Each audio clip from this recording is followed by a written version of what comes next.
Hey there, I'd like to share my review on the Avid Armor vacuum sealer. And so this is the vacuum sealer itself, pretty small, compact.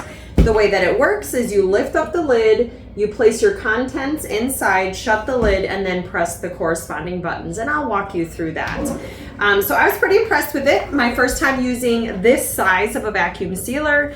And as you can see by the items that I have here, we did chicken breasts, we did hash browns, vacuum sealed caramel cheddar popcorn, and then even some leftover ham. So there's definitely a wide variety of things that you can use this vacuum sealer for. The marinades, for example, when you run the marinade cycle, it blows air in. It really helps your ingredients mesh with the food that's inside. And then once it's ran through its marinade cycle, I just sealed it from the outside. So that worked out really well. The rest of these, I just did the vacuum seal from inside.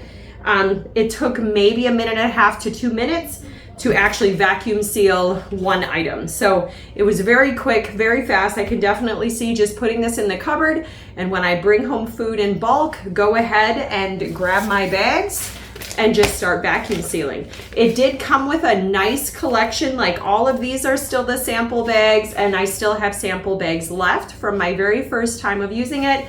But I did go ahead and go online and order another pack of the 10 by 10 3 mil bags, just so that I have extra on hand, especially once it starts to get to be garden season, when I'm going to start putting a lot of produce in the freezer for the winter.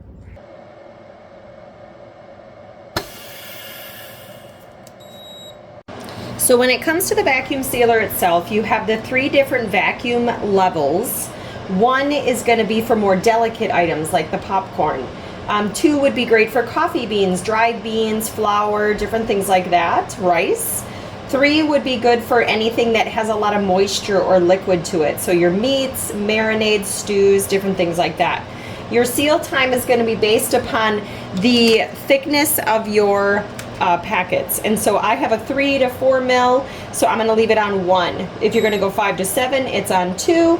And then if you have stronger pouches, you can go with the 3. And that's just a touch button to move it. Then you've got your auto vacuum and seal. So that's just going to do it automatically. Or you can do just the seal.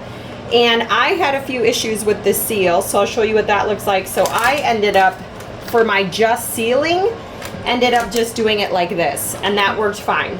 And that does not take out the air when you're just sealing it. And then the marinade option, which I'll show you in a minute. But first, let's check out how this works. And this lid is very heavy. And you can see here is where your little seal lip is. So that's going to be your most important thing. So I'm going to put my vacuum level on 3 for the meats, 1 because it's a thinner mylar, and then let's do the auto vac. And you can see how it like pulled it down. And this is actually the progress bar right here, so you can kind of see how far along this whole process is.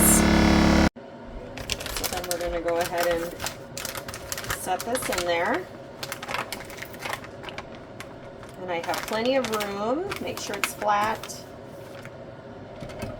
We're going to put our settings on 3 for vacuum seal, liquid, and then we're going to press the marinade button.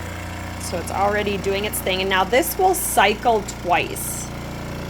So I'm really curious to see how this is going to look. And if any of my liquids sneak out on me.